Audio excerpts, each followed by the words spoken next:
दोस्तों, आप सभी लोगों का HSD चैनल में स्वागत है। मैं डॉक्टर करतार सिंह। आज मैं लो ब्लड प्रेशर, जिसको मेडिकल की भाषा में हाइपोटेंशन बोलते हैं, उस पर चर्चा करूंगा। कुछ आवश्यक जानकारी दूंगा, महत्वपूर्ण जानकारी जो आपके जीवन में काम आएगी।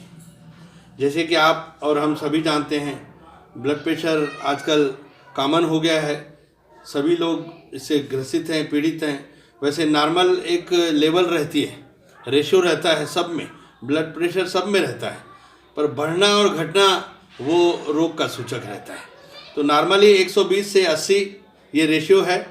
उम्र के हिसाब से थोड़ा अधिक कम होता है, पर ये नॉर्मल माना गया है। पर अगर 120 और 80 से कम होता है, mmHg इसकी इकाई है, इससे अगर कम होता है तो लो ब्लड प्रेशर कहलाता है। पर एक स्थिति ऐसी है जो 90 से कम हो, 90 और इधर 60 से कम हो, तो वो समझो घातक रोग का लक्षण है। निश्चित रूप से ऊपर वाली जो संख्या है हम लोग कह रहे हैं, और नीचे वाली ऐसा सभी लोग कहते हैं। इसकी जानकारी दूंगा। ऊपर वाले सिस्टोलिक ब्लड प्रेशर बोलते हैं, और नीचे वाली संख्या है वो डायस्टोलिक ब्लड प्रेशर कहलाती है। महत्व दोनों का है, पर नीचे वाली संख्या का ज़्यादा महत्व है। वो अगर 60 से और कम होती है तो गंभीरता का संकेत है। तो ब्लड प्रेशर के संबंध में थोड़ी सी इंट्रोडक्शन मैंने आपको दिया। अब है कम होने का कारण क्या है, इसके ऊपर थोड़ी सी चर्चा करेंगे। थोड़े से कारण मैं बताऊंगा कर।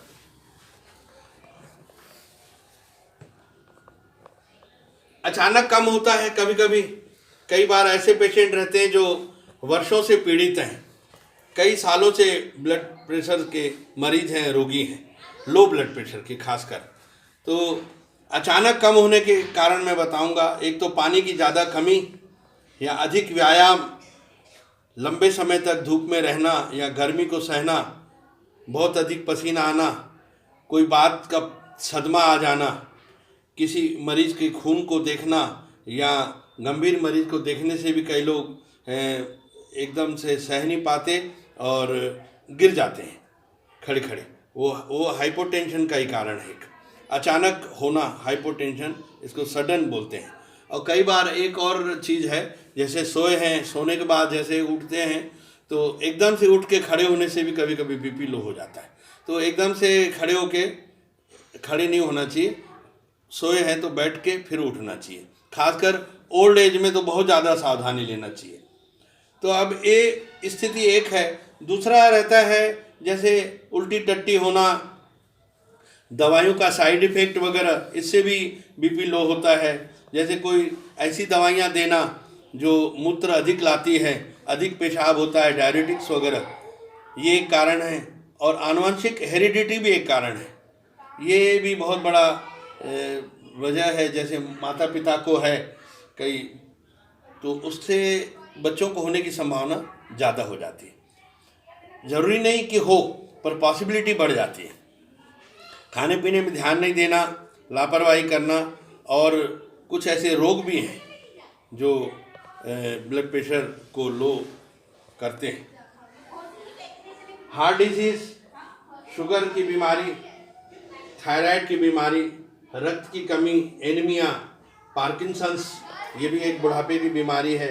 नमक की कमी वाला भोजन करना, ये गर्भावस्था, ये कुछ मुख्य कारण हैं जिसमें मतलब ब्लड प्रेशर लो होता है। अभी हमने जाना कि कारण क्या क्या है ब्लड प्रेशर लो होने का। अब उसके लक्षणों को थोड़ा सा समझेंगे।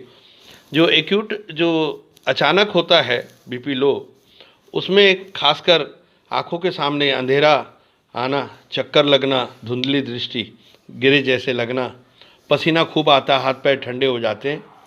कन्फ्यूजन की स्थिति, माइंड में कन्फ्यूजन अर्थात भ्रम की स्थिति बोलते हैं।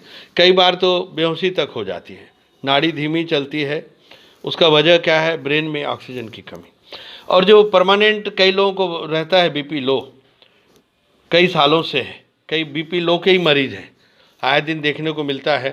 तो उनको क्या रहता है? थकावट, कमजोरी, हल्का सा सिर दर्द होना, भारीपन, काम में मन नहीं लगना, आलस आना, हल्का हल्का कभी कभी चक्कर आ जाता है, उनको भी डिहाइड्रेशन दिखता है। तो ये मुख्य कारण हैं और मुख्य लक्षण हैं जो पाए जाते हैं। अब हम निवारण कारण जानने के बाद, लक्षण जानने के बाद, अब इलाज और निवारण के संबंध में थोड़ी सी चर्चा करेंगे। जब एकदम से चक्कर आता है, एकदम से लो हो जाता है जो तुरंत वाला, उसमें तो सीधा सीधा उसको सुला दें, बैठा है तो भी, खड़ा है तो भी सुला दे। सुलाने से क्या होगा, ब्रेन में ऑक्सीजन उसको दूर होगी, कमी ऑक्सीजन मिलेगी तो थोड़ा आँख खोलेगा। और दूसरा, गहरी लंबी सांसें लेने के लिए बोलें उसको, लंबी सांस ले, धीरे धीरे छोड़े, इस टाइप से ऑक्सीजन की कमी पूरी होगी। दूसरा, इलेक्ट्रोलाइट इन लोगों को लेना चाहिए, लो बीपी वालों को जूस पीना चाहिए, नमक शक्कर का घोल पिलाएं, उसको आदत में डाल दें, फ्लूइड ज़्यादा से ज़्यादा ले ताकि डिहाइड्रेशन न होने पाए, फ्लूइड की कमी नहीं होना चाहिए, मुख्य ये ध्यान करें। और ख़ासकर कई लोग हमने देखा है कि एकदम से नमक खाना शुरू कर देते हैं बीपी लो है करके, तो अधिक नमक, सिर्फ नमक खाने से, अधिक नमक से निश्चित रूप से नुकसान होता है हार्ट में, किडनी में, बहुत एक आवश्यक जितनी मात्रा है उससे अधिक भी हानिकारक है। तो इसको कॉम्बिनेशन में लें, नमक और शक्कर का घोल, या तो ORS के रूप में लें या साल्टी फूड, दोनों चीज़ें, तरल पदार्थ नमकीन वाले नींबू में नमक और शक्कर डाल के पी सकते हैं। कोई भी बिवरेज जितने भी हैं वो सब साल्टी लें और साल्टेड फूड लें, हरी सब्जियों का सेवन करें, फल खाएं, नींद अच्छी लें, टेंशन और तनाव से बचे रहें। बस इतना अगर ध्यान करेंगे तो इसको मेंटेन करके चला जा सकता है। आप लोगों ने ध्यान से सुना और निश्चित रूप से इसका लाभ उठाओगे। आप लोगों को धन्यवाद।